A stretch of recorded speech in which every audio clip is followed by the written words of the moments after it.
আসসালামু আলাইকুম।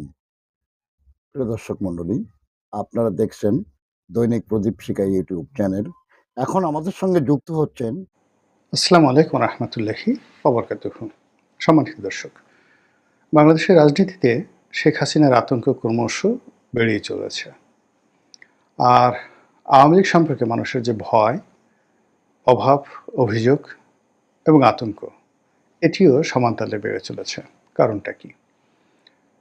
আপনারা জানেন যে আওয়ামী লীগের অনেক শীর্ষ নেতা তারা এখন জেলখানাতে আছে এবং প্রায় প্রতিদিনই আওয়ামী লীগের বিভিন্ন স্তরের নেতাকর্মীরা ধরা পড়ছেন, অনেকটা সাঁড়াশি অভিযানের মতো।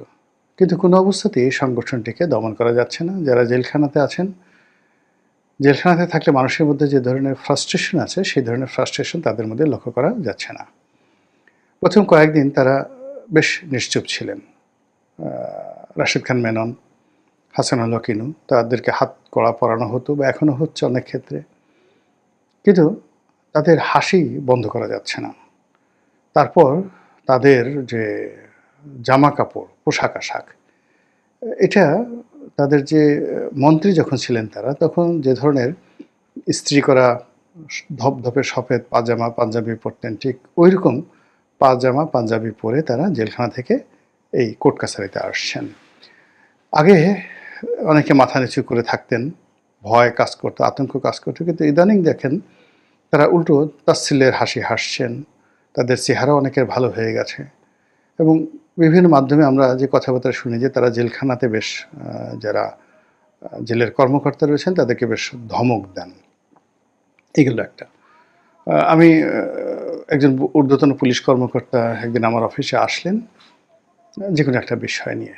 তখন কথা প্রসঙ্গে তিনি বললেন যে তাদের যে তদন্ত সংস্থা, তিনি একটা সংস্থার রয়েছেন, পুলিশের অপরাধ তদন্ত বিভাগ, একটি গুরুত্বপূর্ণ বিভাগ, আমি নাম বললাম না।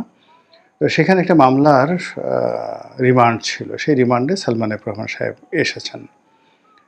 তো উনি বললেন যে তার যে পেশি, হাতের যে পেশি, তার বয়স হতো এখন প্রায় ৮০ বছর, মানে শেখ হাসিনার চাইতে ১-২ বছরের ছোট, শেখ কামালের বন্ধু। তো সেই ক্ষেত্রে তার বয়স ৭৬-৭৭ এরকম বছরে হবে। তো উনি যেটা বললেন যে তার হাতের পেশি, পায়ের পেশিগুলো একেবারে স্টিলের মতো, লোহার মতো। তা আমি বললাম, যেটা বুঝলেন কী করে? যখন হ্যান্ডশেক করলাম বা উনি হ্যান্ডশেক করলেন, করার পরে সে যে কুয়াচ দিয়ে আমার হাতটা চাপ দিল, তাতে মনে হলো যে তার গায়ে অনেক শক্তি এবং আমি তার সাথে পাঞ্জা লড়ে পারবো না। এবং তিনি যখন চাপ দিচ্ছিলেন তখন তার হাতের পুরো পেশিটা, যাকে বলা হয় মাসেলগুলো, ফুটে উঠছিল। ২ নম্বর হলো যে তিনি বাংলায় তো একটু টেনে টেনে বলেন।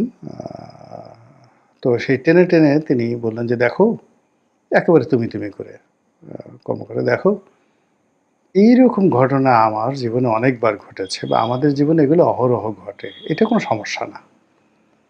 তাহলে চিন্তা করুন, তার ফ্যাক্টরি জ্বালিয়ে দেওয়া হয়েছে, পুড়িয়ে দেওয়া হয়েছে, তার অফিস এখনও পরিপূর্ণভাবে সব অফিসগুলো চালু করা যায়নি, তার যে ইন্ডাস্ট্রিয়াল পার্ক, যেখানে প্রায় ৬০,০০০ লোক চাকরি করতো, পুরো ইন্ডাস্ট্রিয়াল পার্ক বন্ধ, সব কিছু বন্ধ, কিন্তু তিনি একেবারে মোটেই হতাশ নন। এইগুলো এক। তার ঘনিষ্ঠ বন্ধু আনিসুল হক, সেই আনিসুল হক যিনি সাবেক আইনমন্ত্রী, তাকেও দেখলাম তার চেহারা অনেক ভালো হয়ে গেছে, আগের চেয়ে অনেক ভালো হয়ে গেছে। শাহজাহান খান মন্ত্রী, তিনি তো রীতিমতো যাকে বলা হয় একেবারে রাজার মতো, যেভাবে ঢোলা পাঞ্জাবি পরে আসেন, তাতে মনে হলো যে মন্ত্রী শাহজাহান খান বা এমপি শাহজাহান খান বা সংসদীয় কমিটির সভাপতি শাহজাহান খান, তার সাথে এখন আসামি শাহজাহান খান, তার দাপট অনেক বেড়ে গেছে। তারপর আরেকজন আছেন, শুধুমাত্র পলক একটু ভয় পাচ্ছে, পলক ভয় পাচ্ছে, বারবার মাপ চাচ্ছে, মুখ কালো।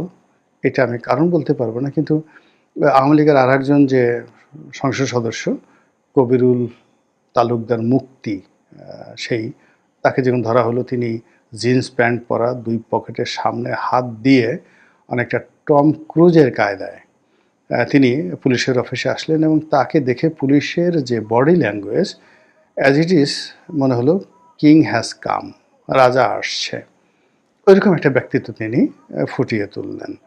এটা আমার কাছে খুব অবাক লাগলো যে এই এত আত্মবিশ্বাস তার আসলো কোত্থেকে। এরপরে ডাক্তার দীপুমণিকে নিয়ে আমি খুব হতাশ ছিলাম। এর কারণ হলো এই ভদ্রমহিলাকে ডিম মারা হয়েছে। কয়েকবার তাকে খুবই আদালতে উঠাতে গিয়ে খুব হেনস্থা করা হয়েছে। তারপরে তাকে জ্যাকেট পরানো হয়েছে। কিন্তু ইদানিং দেখা যাচ্ছে যে তিনি ভালো শাড়ি পরে আসছেন এবং তিনি যখন পররাষ্ট্রমন্ত্রী ছিলেন, তার যে একেবারে প্রথম যৌবনের যে তিনি যখন একেবারে সরাসরি পররাষ্ট্রমন্ত্রী হলেন, তখন তিনি যেভাবে হাসি খুশি থাকতেন ঠিক ওইভাবে তিনি এখন হাসি খুশিভাবে আদালতে যাতায়াত করছেন, সাংবাদিকদের সঙ্গে শুভেচ্ছা বিনিময় করছেন এবং সেই অমিলন হাসি। এমনিতে দীপুমণি তার যে শিক্ষা, তার যে মেধা, তার যে যোগ্যতা অনন্য। বাংলাদেশে এরকম শিক্ষিত ভদ্রমহিলা নাই বললেই চলে। তিনি ঢাকা মেডিকেল থেকে এমবিবিএস পাশ করা ডাক্তার। তারপরে উকালতি পাশ করেছেন, এলএলবি করেছেন। এরপর তিনি হার্ভার্ডের একটা কোর্স করেছেন, বিশ্ববিখ্যাত। এরপরে জন হপকিন্স, আমেরিকার সবচেয়ে one of the top university, সেখান থেকে তিনি আবার এমবিএ করেছেন। এবং তার বাবা, মানে তার ভাই, মানে তার যে বংশ চাঁদপুরে, one of the royal family. তো এই যে ভদ্রমহিলা, তিনি একেবারে স্বাভাবিক হয়ে গেছেন। তো মানুষ তখনই স্বাভাবিক হতে পারে যখন তার কাছে চমৎকার একটা আশা থাকে, সুসংবাদ থাকে। আদারওয়াইজ পৃথিবীর সব চাইতে পাওয়ারফুল ম্যান তিনিও জেলখানাতে গিয়ে হতাশাগ্রস্ত হয়ে পড়েন। নেলসন ম্যান্ডেলার মতো মানুষ পড়ে দেখেন, কিংবা মহাত্মা গান্ধী, তার যে আত্মজীবনী পড়ে দেখেন। তারপর যাকে বলা হয় মাওলানা আবুল কালাম আজাদের ডিসকভারি ইন্ডিয়া পড়ে দেখেন, বঙ্গবন্ধুর আত্মজীবনী পড়ে দেখেন। প্রতি মুহূর্তে তারা হতাশার সাগরে ডুবেছিলেন। তাদের মনে হচ্ছিল আজকে বোধহয় তার জীবনের শেষ দিন। শেখ হাসিনাও আমাকে একদিন বলেছিলেন যে 1/11-এর সময় তিনি যখন জেলে ছিলেন, তার কাছে মনে হতো আজকেই বোধহয় তার জীবনের শেষ দিন, এরকম মনে হতো। আমি নিজে যখন জেলে ছিলাম, প্রতিদিন একটা ভোর হতো বা একটা রাত হতো, বিভৎস একটা ভোর, বিভৎস। তারপরে একটা রাত আসতো, বিভৎস। কোনো কিছুতেই শান্তি নেই, খাওয়াতে হজম নেই, কোনো কিছু ভালো লাগে না। আমি জেলখানাতে ঢুকলাম, আমার চোখে কোনো সমস্যা ছিল না। ওই দিন 24 ঘন্টার মধ্যে হঠাৎ করে দেখলাম যে আমি চোখে দেখি না, চশমা লাগলো, নতুন চশমা নিতে হলো। কোনোদিন আমার দাঁতের সমস্যা ছিল না। 1 সপ্তাহ পরে দেখলাম যে আমার দাঁত এমন ক্ষয় হয়ে গেছে, এরপর আমার দাঁতে ফিলিংস করতে হলো। এর আগে কোনোদিন আমার দাঁতে এই ধরনের সমস্যা ছিল না। তো ওখানে সাইকোলজিক্যালি এরকম একটা অবস্থা তৈরি হয় যেখানে মানুষের মোরাল ক্যারেজ বলে কিচ্ছু থাকে না। এর আগে যখন সালমান এফ রহমান, আমি যে রুমটাতে ছিলাম সেই রুমে সালমান এফ রহমান সাহেব ছিলেন। তো গিয়াসউদ্দিন আল মামুন সাহেব বলতেন যে এখানে সারাক্ষণ তিনি কান্নাকাটি করতেন, সারাক্ষণ কোরআন শরীফ পড়তেন এবং বলতেন যে তিনি জেল থেকে বের হয়ে আর জীবনে এই ধরনের কর্ম করবেন না। তো সেই সালমান এফ রহমান এই সময়টাতে এসে কোনো অনুশোচনা নেই, ভয় নেই, তওবা নেই, কোনো কথা নাই, তিনি আরও আত্মবিশ্বাসী হয়ে পড়ছেন। এই মাহমুদুর রহমান আমার দেশের, আমরা একসাথে জেলে ছিলাম। মামুন, গিয়াসউদ্দিন আল মামুন, তারেক রহমান সাহেবের বন্ধু, সারাক্ষণ কোরআন শরীফ ছাড়া, মানে মনে হয় যে না শুধু সারাদিন অলি আল্লাহ হয়ে গিয়েছিল একেবারে রীতিমতো। সারাক্ষণ কোরআন শরীফ পড়তেন, নামাজ কালাম থেকে শুরু করে, তসবিহ তাহালিল থেকে শুরু করে, তওবা ইস্তেগফার থেকে শুরু করে, আত্মসমালোচনা, কী কী অন্যায় করেছেন, ভুল করেছেন, সব কিছুর জন্য তার অনুশোচনা ছিল। এই জেলখানা। তো সেই জেলখানাতে গিয়ে যখন কেউ আবার রিগেইন করে, স্বাস্থ্য ভালো হয়, শক্তিমত্তা বেড়ে যায়, আত্মবিশ্বাস বেড়ে যায়, তখন তাকে ভয় না পেয়ে কোনো কারণ নেই, যেটা আওয়ামী লীগকে নিয়ে এই মুহূর্তে হচ্ছে। এই গেল এক। 2 নম্বর হলো যে শেখ হাসিনা। এখন শেখ হাসিনা প্রবাসে আছে, দিল্লিতে আছে। প্রথম কিছুদিন আমরা তার কথাও শুনতে পাইনি, ছবিও দেখতে পাইনি। এরপরে অলানে সারাদিন আমরা জানতে পারলাম যে তিনি সেই গান গাচ্ছেন। তারপরে তিনি ওই লোদি গার্ডেন, দিল্লির অভিজাত একটা পার্ক আছে, তো তাকে নাকি সেই লোদি গার্ডেনে ঘোরাফেরা করতে দেখা গিয়েছে। পরবর্তীতে জানলাম যে তিনি রয়্যাল মেহমান হিসেবে, রাজকীয় মেহমান হিসেবে ইন্ডিয়ার, মানে একেবারে অন্য দেশের যে রাষ্ট্রপ্রধান, অর্থাৎ দালাই লামাকে তারা যে আশ্রয় দিয়েছে, ভারত আশ্রয় দিয়েছে, অন্য একটা দেশের প্রেসিডেন্টের যে প্রোটোকল, সেই প্রোটোকল দিয়ে দালাই লামাকে আশ্রয় দিয়েছে। ঠিক দালাই লামার স্ট্যাট আছে, শেখ হাসিনাকে দিল্লিতে রাখা হয়েছে। বিশাল বাংলো, মানে এখানে যমুনাতে ডক্টর মোহাম্মদ ইউনূস যেভাবে আছে তার চেয়ে অনেক অনেক ভালো। এর কারণ হলো ইন্ডিয়া, মানে যমুনা তো মানে ইভেন কি আমাদের যে গণভবন, আপনারা যারা সফদরজং রোড দিল্লিতে গেছেন, হুমায়ুন রোডে গিয়েছেন, যেখানে মন্ত্রী মিনিস্টাররা বসবাস করে, কোনো মন্ত্রীর বাড়িতে, রাজনাথ সিংয়ের বাড়িতে যদি আপনি যান, অমিত শাহের বাড়িতে যদি যান, তাহলে আপনি দেখতে পাবেন যে আমাদের দেশের গণভবন বা বঙ্গভবনের যে জৌলুস, তার চেয়ে ভারতের যে কোনো মন্ত্রীর বাসভবন বা গভর্নরের বাসভবন, এটার বিলাসিতা বলে আপনি শেষ করতে পারবেন না। এর কারণ হলো ওই যে ব্রিটিশ জামানাতে ব্রিটিশ ভাইসরয়, গভর্নর জেনারেলদের যে স্ট্যাটাসগুলো ছিল, মন্ত্রীর যে স্ট্যাটাস ছিল, ঠিক সেম স্ট্যাটাসটা তাদের মন্ত্রী মিনিস্টারের জন্য তারা বরাদ্দ রেখেছে। কেবলমাত্র মুখ্যমন্ত্রী যারা হয়, প্রাদেশিক সরকার, যেমন মমতা ব্যানার্জি, তাদের জন্য অতটা জৌলুস থাকে না, খুব সাধারণ জীবনযাপন থাকে। কিন্তু পশ্চিমবঙ্গে যিনি গভর্নর আছেন কেন্দ্রীয় সরকারের, তার জৌলুস দেখলে আপনি শাহাবুদ্দিন চুপ্পুকে মনে হবে এ একটা ডিসিও না। পশ্চিমবঙ্গে যিনি কেন্দ্রীয় সরকারের গভর্নর হিসেবে আছেন, তার বাড়ির জৌলুস যদি দেখেন, আপনার এখানে গভর্নর, মানে বাংলাদেশে যে শাহাবুদ্দিন চুপ্পুর বাড়ি গণভবন, বঙ্গভবন, সেই বঙ্গভবনের জৌলুস দেখে আপনার মনে হবে এটা কোনো বাড়িই না। আপনি যদি আমাদের সেনাপ্রধান ওয়াকারুজ্জামান যে বাড়িতে থাকে, সেই বাড়ির জৌলুস দেখেন, আর রাওয়ালপিন্ডিতে, ইসলামাবাদে যদি একজন ব্রিগেডিয়ার পদমর্যাদার পাকিস্তান সেনাবাহিনীর কর্মকর্তার বাসভবন দেখেন, একজন কোর কমান্ডারের বাসভবন দেখেন, আপনি মনে হবে যে আমাদের জেনারেল ওয়াকারুজ্জামানের বাসাটা একজন মেজরের বাসা, জাস্ট সেনাবাহিনীর একজন মেজরের বাসা। এটা পাকিস্তান এখন এই জিনিসটা রেখেছে। ইমরান খানের অফিস, আপনি যদি পাকিস্তানের প্রধানমন্ত্রীর অফিস, শাহবাজ শরীফের অফিস, ইমরান খানের অফিস, সেই অফিসটা যদি দেখেন, আর আমাদের এই যেটা প্রধানমন্ত্রীর অফিস বা প্রধান উপদেষ্টার অফিস, এটাকে দেখে আপনার মনে হবে এটা একটা ডিসি অফিস।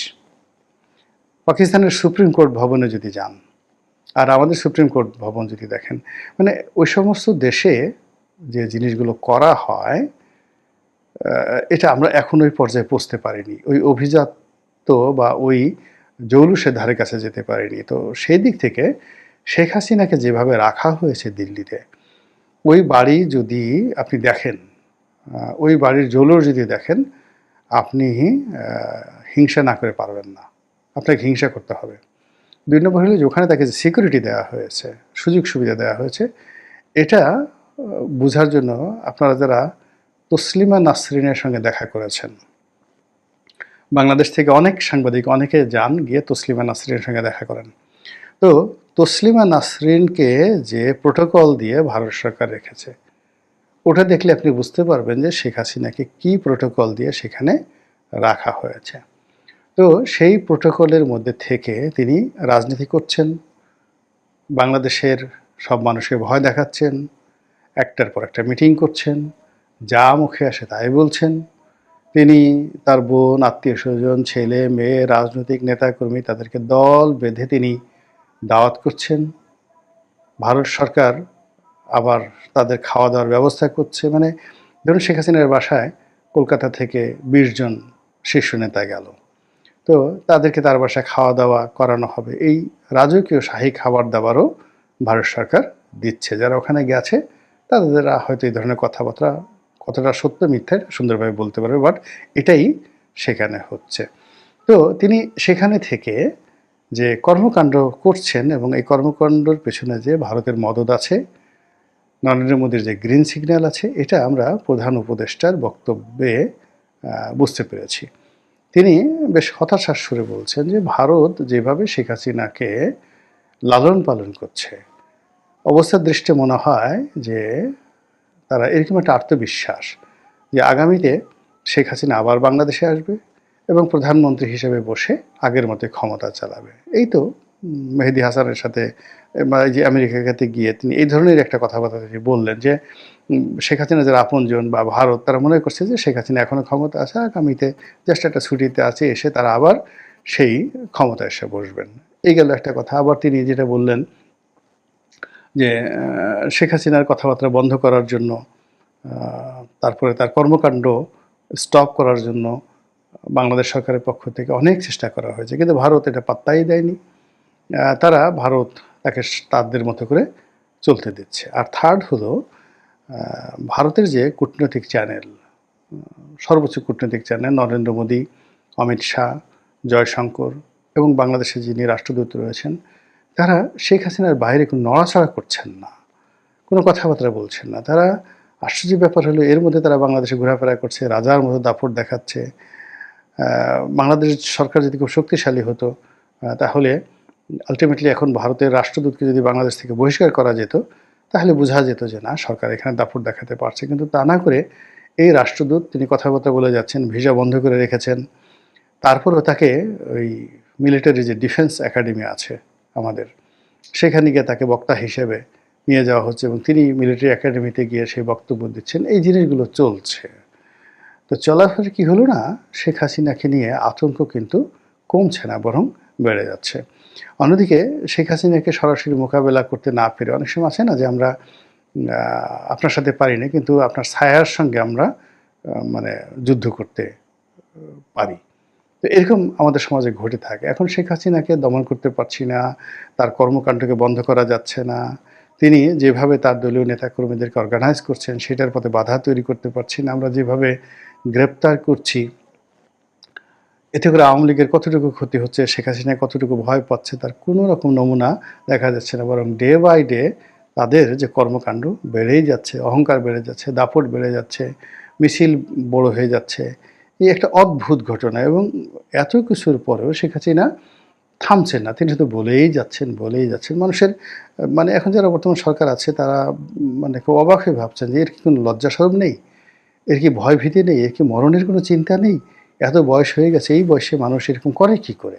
এগুলো নিজেরা এই সমস্ত কথাবার্তা বলে তারা আরও অসুস্থ হয়ে পড়েন। যখন শেখ হাসিনা প্রতিশোধ নিতে চান, যখন তিনি আবার ফিরে আসতে চান, তিনি আবার তার দলকে ক্ষমতা আনতে চান, তিনি দলকে আবার পুনর্গঠিত করতে চান, যেখানে আমরা বাংলাদেশে প্রথম থেকে বলে আসছি যে আগামী ২০ বছর আওয়ামী লীগের সরেয়া উচ্চারণ করতে আরও ২০ বছর সময় লাগবে। আমরা যারা এই সমস্ত কথাবার্তা বলছি, এখন শেখ হাসিনা কানে থেকে সমস্ত কথাবার্তা চলে গেছে। এখন তিনি যদি বলে, গোলাম মোল্লা রনি, ফজলুর রহমান, এরা এই যে আমার বিরুদ্ধে যে সকল কথাবার্তা বলেছে যে আওয়ামী লীগের সরেয়া উচ্চারণ করতে যদি ২০ বছর লাগে, তো সেখানে ২০ মাসের আগেই যেভাবে মিছিল করছে, এখন আমি রাস্তাঘাটে চলি, যদি আওয়ামী লীগের কোনো মিছিলের মধ্যে পড়ে যাই, তখন আমাকে যদি বের করা হয় গাড়ি থেকে, পাড়ায় মারা হয়, তাহলে তো আমি সব হারাবো। আওয়ামী লীগের মার খাবো, বিএনপির লোকজন দাঁত বের করে হাসবে যে বেশি বেশি টকশো মারাও, বেশি বেশি এই ইউটিউবে গিয়ে কথাবার্তা বলো, নিরপেক্ষ সাজার চেষ্টা করো, বুদ্ধিজীবী সাজার চেষ্টা করো, এখন বুঝো, ঠেলাটা খাও। দেখুন, এই যে আমরা যারা নিরপেক্ষ কথা বলার চেষ্টা করছি, আমাদের কথা কখনো ডক্টর মোহাম্মদ ইউনূসের পক্ষে যায়, কখনো শেখ হাসিনার পক্ষে যায়, কখনো ডক্টর ইউনূসের বিপক্ষে যায়, তারেক রহমানের বিপক্ষে যায়। মানে এই যে একটা সাধু সাজার চেষ্টা করছি, এখন বলেন, আপনারা বলেন তো আমাদের আসলে কি করা উচিত? আমরা কি ডক্টর ইউনূসের পক্ষে যোগদান করে জয় ইউনূস বাবা জয়, আপনি যা বলেন সবই ঠিক, নাকি আমরা এনসিপি যা কিছু করছি, ওরে বাবা রে, তোমরা যা করতেছো, তোমাদের সাথে আর কোনো ভালো মানুষ নেই? আমরা কি সেই শেখ হাসিনাকে বা বঙ্গবন্ধুকে বা আওয়ামী লীগকে অকথ্য ভাষায় গালাগাল করব? জামাত বা অন্যান্য যারা এখন গালাগাল করছে তাদের মতো গালাগাল করব? নাকি তারেক রহমান সাহেব বা বিএনপি যা কিছু করছে একেবারে সব সঠিক, কিসের চাঁদাবাজি, কিসের কি, মানে সব রকম মানে সার্টিফিকেট দিয়ে যা তারা করতেছে সবই বলবো আলহামদুলিল্লাহ, সুবহানাল্লাহ, এর সাথে ভালো কোনো কাজ আর হয় না?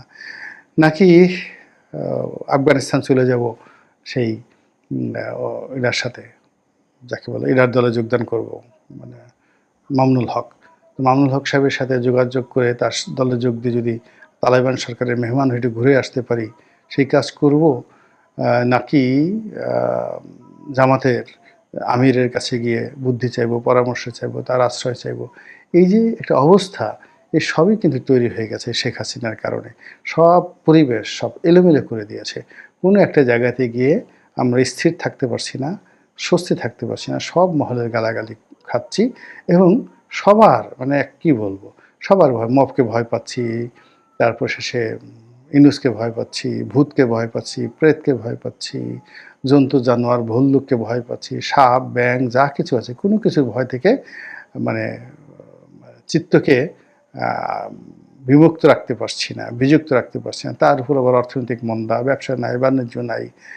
ইউটিউবে ঘোলাডিমা আগে যেভাবে মানুষের দেখতো, তার অর্ধেক মানুষ এখন ইউটিউব দেখে। শুধু আমার না, এখন পর্যন্ত এই যে যত পিনাকি ঠেনাকি যারা ভিডিও টিডিও করতো ওদের সবার ভিউ অর্ধেকে নেমে গেছে। সেই তুলনায় আমারটা আরও কম, মানে আমারটা আরও ভালো আছে। এখনও মানে পিনাকি ওদের চাইতে, পিনাকি যদি আগের যে ভিউ তার অর্ধেক থাকে, আমারটা 60% আছে তুলনামূলকভাবে। এটা কতদিন থাকবে আমি জানি না। মানুষ বিরক্ত হয়ে যাচ্ছে, রাগ হয়ে যাচ্ছে, কথা শুনতে চাচ্ছে না, মেজাজ গরম হয়ে যাচ্ছে। তো এই যে একটা অবস্থা, এই সবই অবস্থার সৃষ্টির পেছনে এই যে শেখ হাসিনা এই ৭৯ বছর বয়সে যে হুমকি ধামকি দিচ্ছেন, এই হুমকি ধামকি আমাদের সবার মনোজগতে এক ধরনের আতঙ্ক তৈরি করে ফেলেছে। আর ওই যে আওয়ামী লীগের কথা বললাম, সেটা তো দেখতেই পাচ্ছেন। আল্লাহ আমাদের সবাইকে হেদায়েত দান করুন এবং হেফাজত করুন। আসসালামু আলাইকুম রহমতুল্লাহি ওয়া বারাকাতুহু।